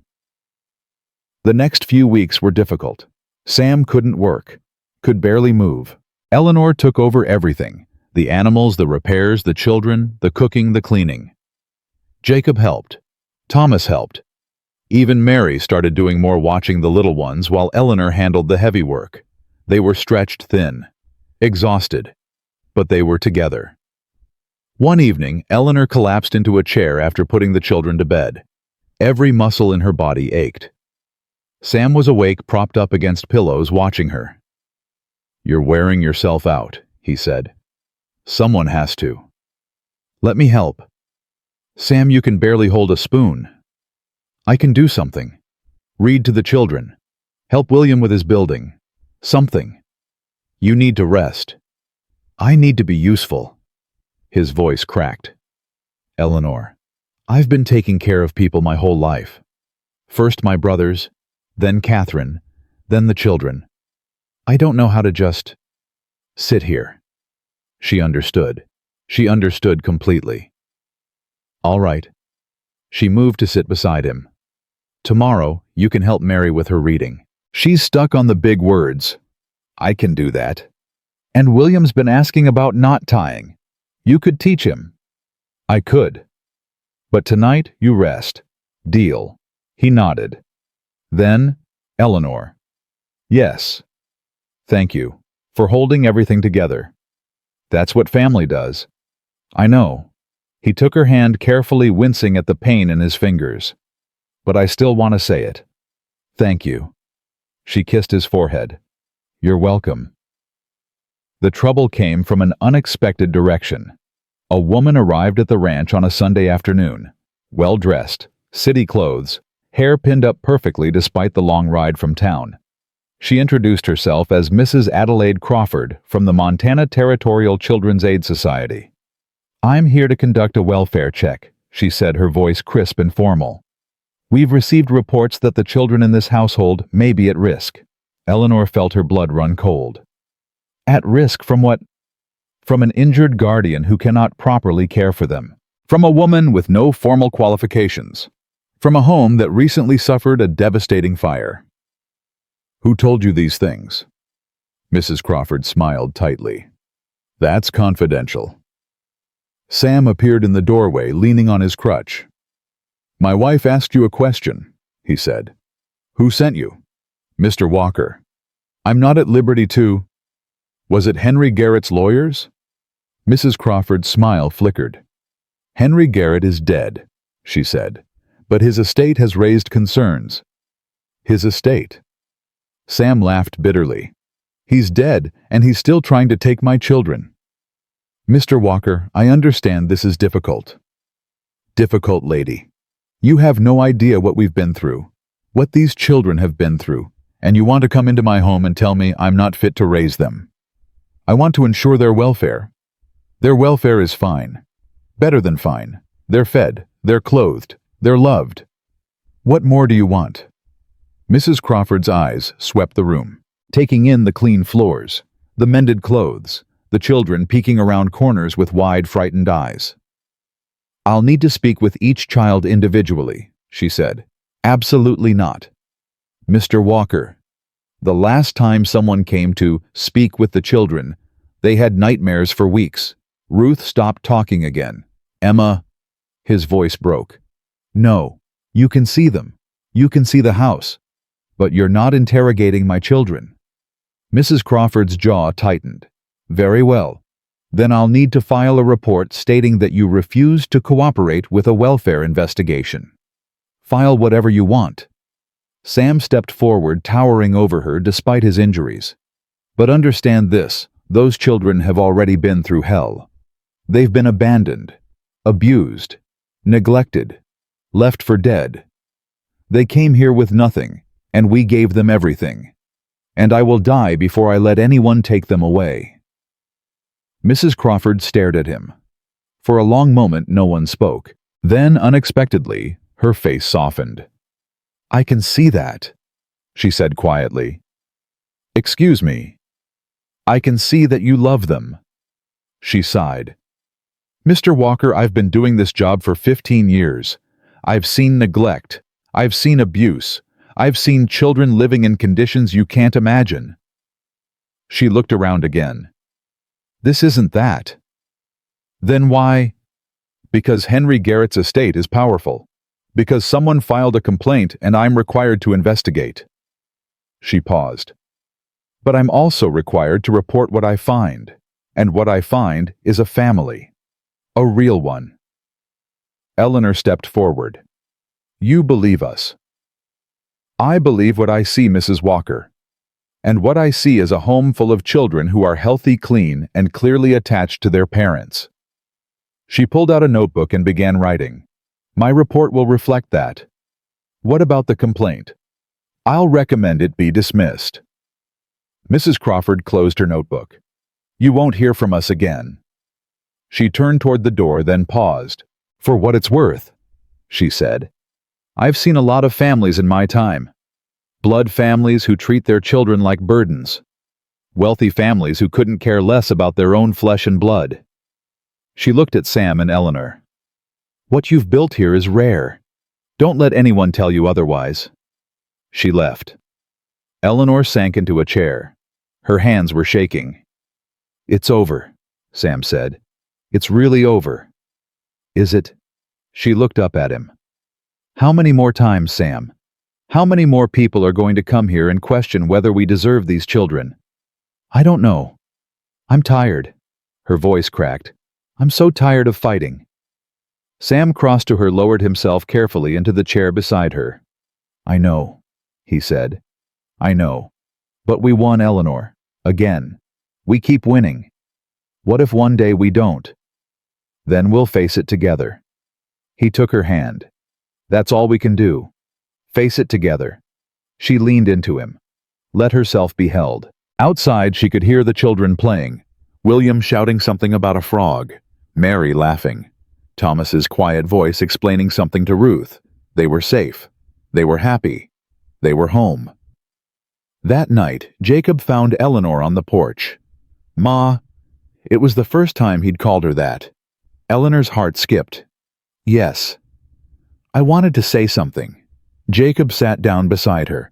His long legs stretched out, his face half hidden in shadow. "When that woman came today, the one from the society, I was ready to run. Grab the little ones and head for the hills." "Jacob." "But then I heard what Pa said, about how he'd die before he let anyone take us." Jacob's voice was rough. "And I realized, I don't have to run anymore. I don't have to protect everyone by myself. Because you're here, both of you." Eleanor's eyes filled with tears. "You're not alone anymore, Jacob. None of you are." "I know." He was quiet for a moment.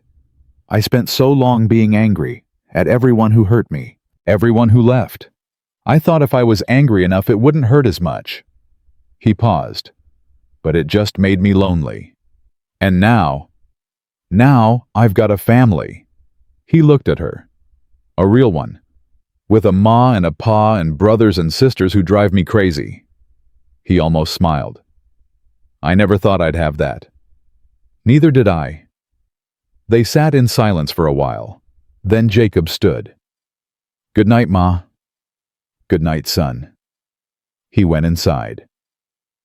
Eleanor stayed on the porch, tears streaming down her face. Not sad tears, happy ones. She thought about everything that had brought her here. The babies she'd lost, the husband she'd buried, the empty years of grief and loneliness. And now this. 7 children who needed her, a man who loved her, a home that was finally truly hers. She'd spent so long believing she was broken, believing she had nothing left to give. She was wrong. She had everything to give, and she was exactly where she belonged. Summer arrived like a gift. The ranch came alive. The new barn rose from the ashes built by neighbors who showed up one morning without being asked. The horses grew fat on fresh grass. The children ran barefoot through the fields, their laughter carrying on the warm wind. Sam's hands healed slowly. The scars stayed pink and twisted, but he could work again. Could hold a hammer. Could lift his children. Could cup Eleanor's face when he kissed her good morning. Life found its rhythm, but the past wasn't done with them yet. The stranger arrived on a Thursday. Eleanor was teaching Ruth her letters when she heard the horse. She looked up and saw a man dismounting at the gate, young, maybe 25, with dark hair and nervous eyes. He stood there for a long moment staring at the house like he was afraid to come closer. Sam came out of the barn, wiping his hands on a rag. "Help you, mister." The man swallowed hard. "I'm looking for a boy," he said. "Name's Thomas. Thomas Whitfield. He'd be about 10 now." Eleanor's blood went cold. Thomas. She looked toward the house. Thomas was inside helping Mary with the washing. He hadn't seen the stranger yet. Sam stepped forward. "Who's asking?" "My name's Daniel Whitfield." The man's voice cracked. "I'm his brother." Eleanor couldn't breathe. Thomas had a brother, a blood brother, someone who shared his name, his history, his face. "He told me his family died in a fire," Sam said carefully. "Our parents did, and our little sister." Daniel's eyes were wet. "But I survived. I was away at school when it happened. By the time I got home, everything was gone. Thomas was gone. They told me he'd been taken in by strangers, but no one knew where. And you've been looking for him ever since?" 3 years. Daniel's voice broke. 3 years of searching, following rumors, dead ends. And then someone in Helena mentioned a family out here with a boy named Thomas who fit the description. Sam was silent. Eleanor's heart was pounding. This changed everything. "Thomas doesn't know you're alive," she said. "He thinks everyone died." "I know." Daniel wiped his eyes. "That's why I'm here. I want to see him. I want him to know he's not alone." Sam and Eleanor exchanged a look. "Wait here," Sam said.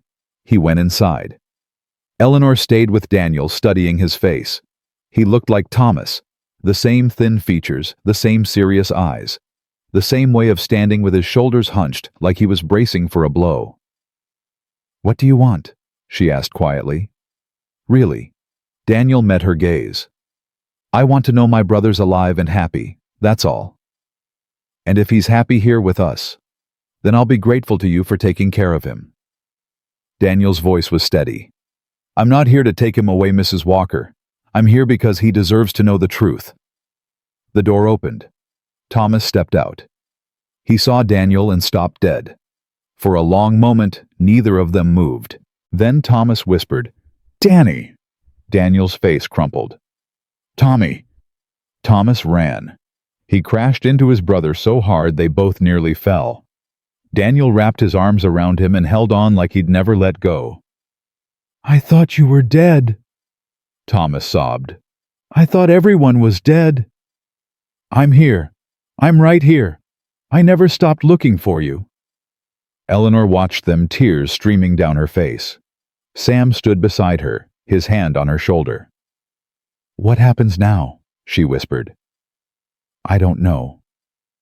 They held each other for a long time. Finally, Thomas pulled back. He looked at Daniel, then at Sam and Eleanor, then back at Daniel. "This is my family," he said. "My pa and ma. My brothers and sisters." Daniel nodded slowly. "I can see that. I love them." "I know. But I love you too." Thomas's voice broke. I missed you so much, Danny. Every day. Daniel knelt down so he was eye level with his little brother. I'm not here to take you away from them, Tommy. I'm here because you deserve to know I was alive, that you still have blood out there, that you're not alone. I'm not alone. Thomas looked at Eleanor. I haven't been alone for a long time. Eleanor's heart broke and healed all at once. You can have both, she said softly. You can have us and have your brother. Family doesn't have to be one or the other. Thomas looked up at her with those serious old soul eyes. Really? Really? Thomas turned back to Daniel. Will you stay for dinner at least? Daniel smiled through his tears. I'd like that. Daniel stayed for a week. He slept in the barn, helped with the horses, told Thomas stories about their parents and their sister, and the life they'd had before the fire. The other children were wary at first, Jacob especially. He watched Daniel like a hawk waiting for the moment when he'd try to take Thomas away. But Daniel didn't try. He played with William. He read to Ruth. He even got Emma to smile, once a rare, precious thing. On his last night, he found Eleanor on the porch. I want to thank you, he said. For what? For giving him a home. A real one. Daniel sat down beside her. When I was searching, I imagined all kinds of terrible things. That he was in an orphanage, that he'd been sent to a workhouse, that he was alone and scared and suffering. He was scared when he came to us. But he's not anymore.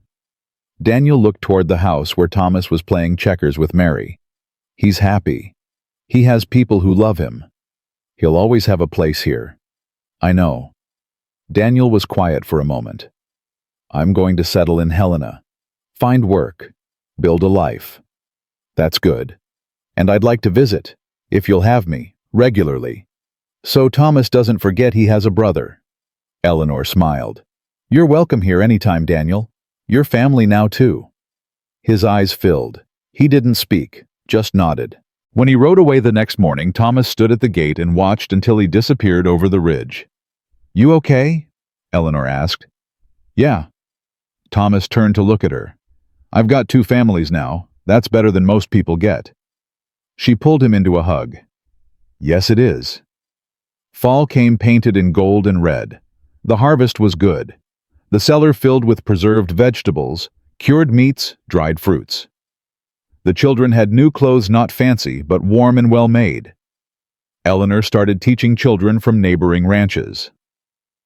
3 at first, then 5, then 8. They came twice a week, crowding into the kitchen, learning their letters and numbers, while Mary served as her assistant. You could start a real school, Sam said one evening. Maybe, Eleanor smiled. Someday.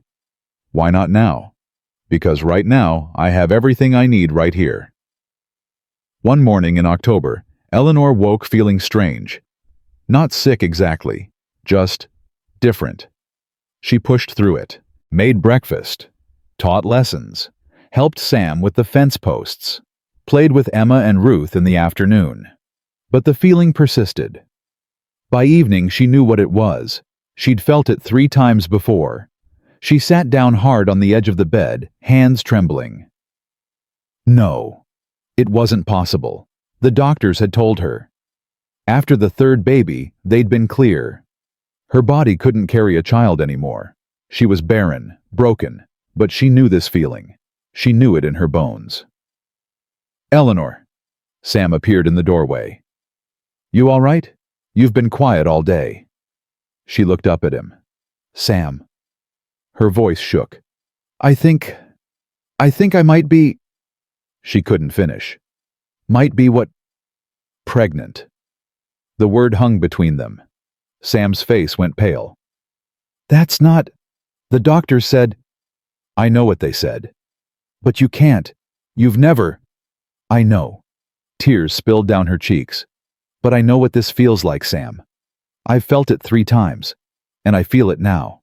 Sam crossed the room in 2 strides, knelt in front of her, took her hands. Are you sure? No, I'm not sure of anything. She was crying openly now. I'm terrified. What if it's nothing? What if I'm imagining it? What if... Her voice broke. What if it's real and I lose this one too? Sam pulled her into his arms. Then we face it together. Whatever happens. Together. She clung to him and sobbed.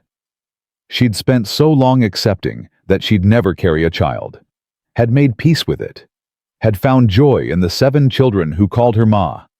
And now this impossible, terrifying, miraculous hope.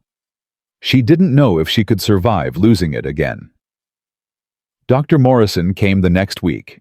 He examined her carefully, his weathered face giving nothing away. Well, Sam demanded. He'd been pacing for an hour. Dr. Morrison straightened up. She's pregnant. Eleanor's hand flew to her mouth. About 2 months along, I'd say. But the other doctors, Eleanor started, were probably right at the time. Dr. Morrison sat down heavily. Mrs. Walker, I won't lie to you. Given your history, this pregnancy is high risk, very high risk. You could lose the baby at any time. There could be complications. What do we do? Rest. As much as possible. No heavy lifting, no stress. He looked at Sam. She needs to be careful, more careful than she's ever been. She will be. I mean it, Sam. Complete bed rest for the first few months. If this baby's going to make it, we need to give it every chance. Sam nodded grimly. Whatever it takes. That night, Eleanor lay in bed, her hand on her belly. 7 children slept in rooms around her. Her husband lay beside her, one hand covering hers. And somewhere inside her, something small and fragile was trying to grow. I'm scared, she whispered. I know. What if I can't do this? You've already done the impossible. Sam turned to face her. You rode through a blizzard. You saved Daniel's life. You stood in front of a judge and fought for children who weren't even yours. You can do anything. This is different. No. Sam kissed her forehead. This is exactly the same. It's about holding on, fighting, not giving up. And if I lose it, then we grieve, together, and we keep going, because that's what we do. Eleanor closed her eyes. She'd buried 3 babies. 3. She didn't know if she could bury a 4th. But she also knew she couldn't give up. Not now. Not after everything. So she held on.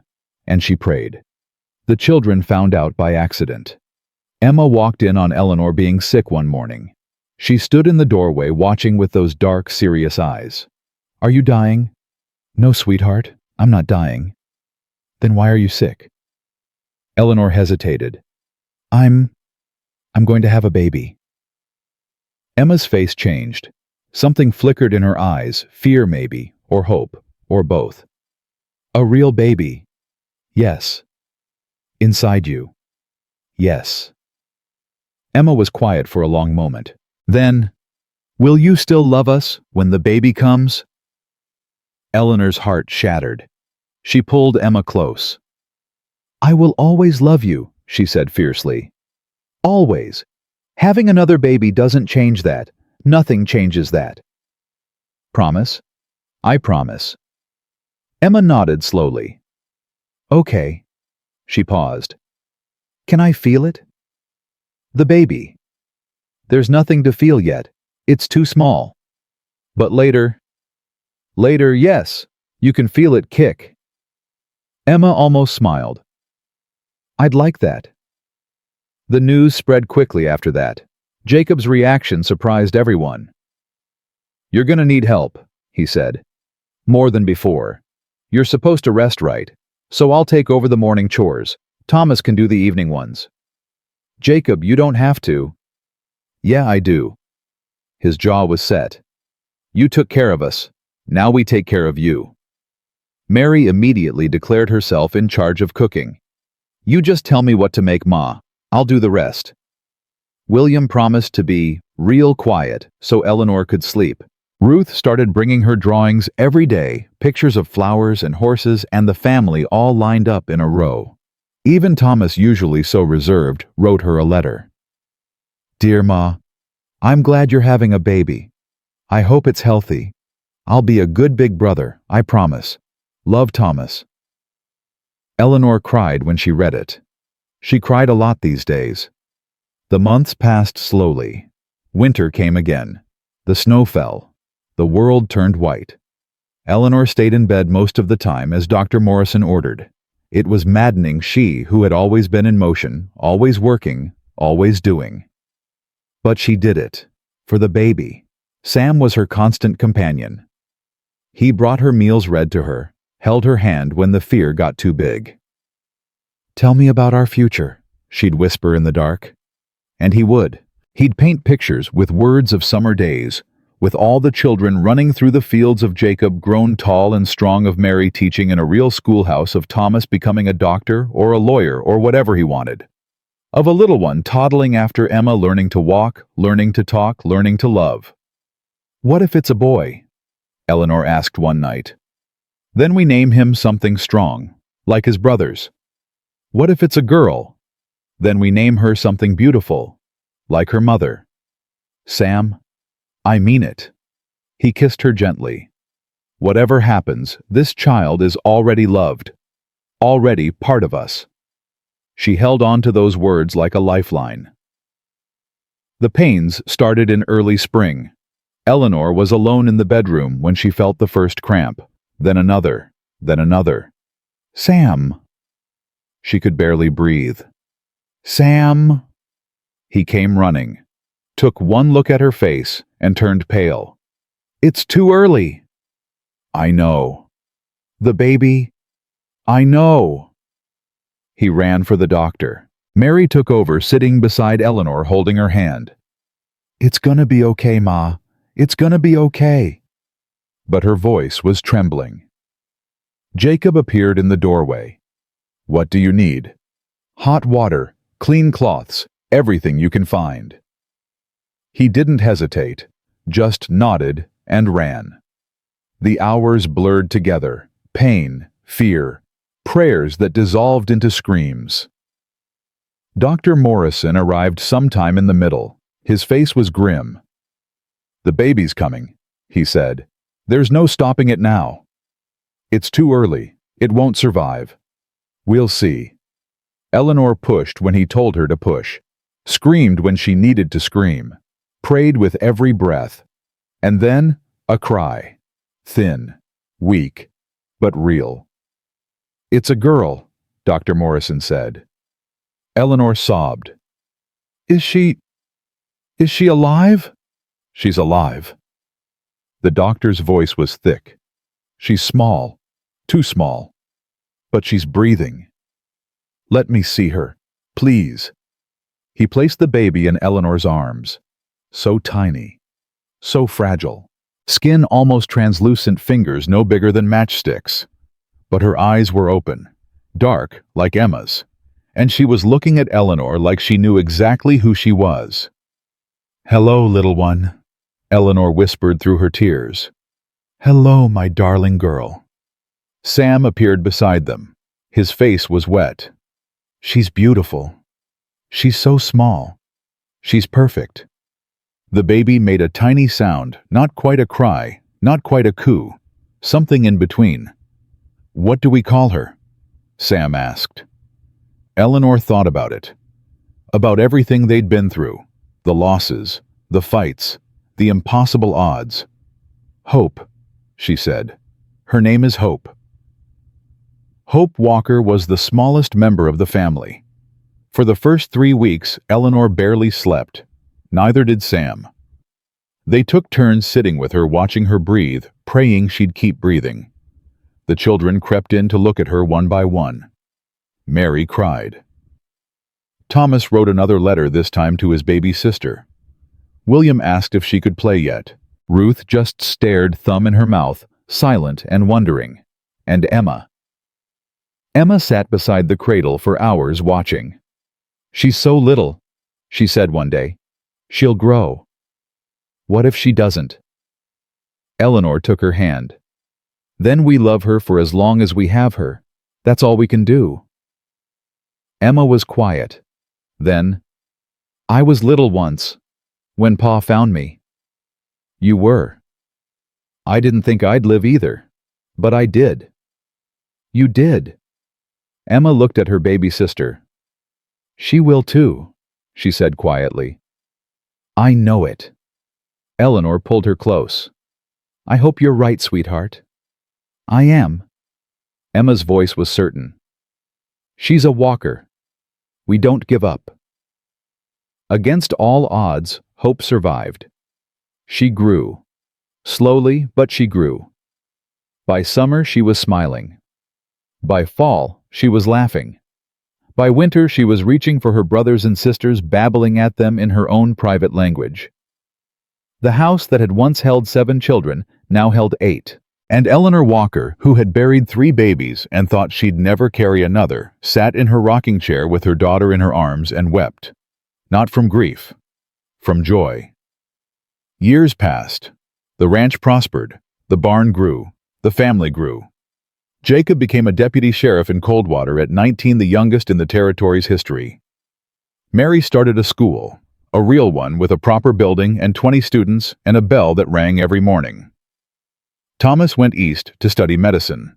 He wrote every week long letters full of scientific words that made Eleanor smile. William became a carpenter famous throughout the territory for his furniture. Ruth found her voice. She sang in the church choir on Sundays, her high, clear voice carrying through the valley. Emma learned to draw. Her sketches hung in the general store, and travelers came from miles away to buy them. Daniel grew fat and happy and followed Hope everywhere she went. And Hope, little Hope, who had come too early and fought so hard to stay, grew into a girl with her mother's stubborn spirit and her father's kind heart. One evening when the children had scattered to their own lives and only the youngest remained at home, Eleanor sat on the porch with Sam. His hair was gray now. His hands bore the scars of the fire. He walked with a cane on bad days, but his eyes were the same, pale gray like winter sky, full of love. Do you remember the day we met? Eleanor asked.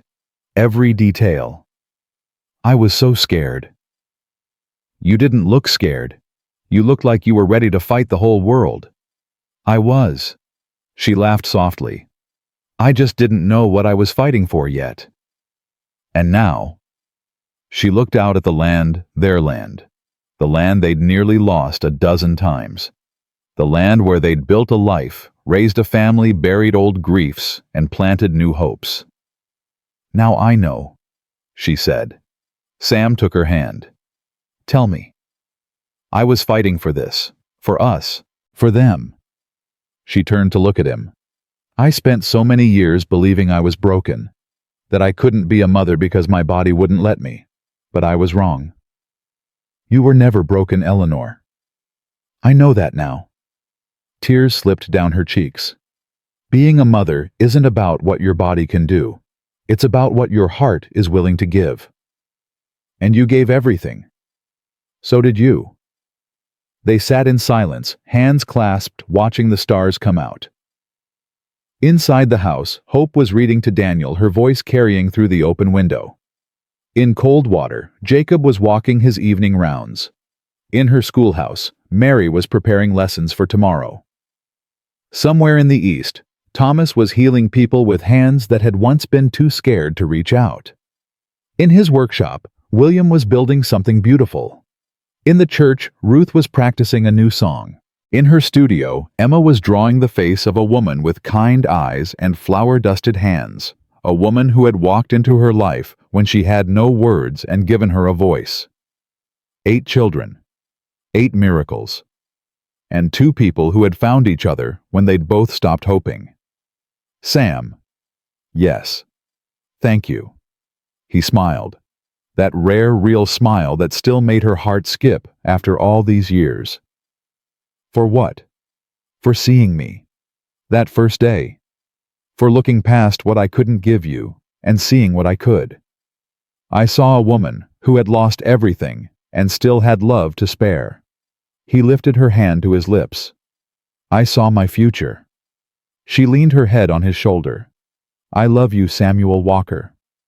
I love you too, Eleanor Walker. Above them, the stars burned bright. Around them, the land breathed soft and steady. And inside them, the same truth they had discovered on a frozen porch so many years ago.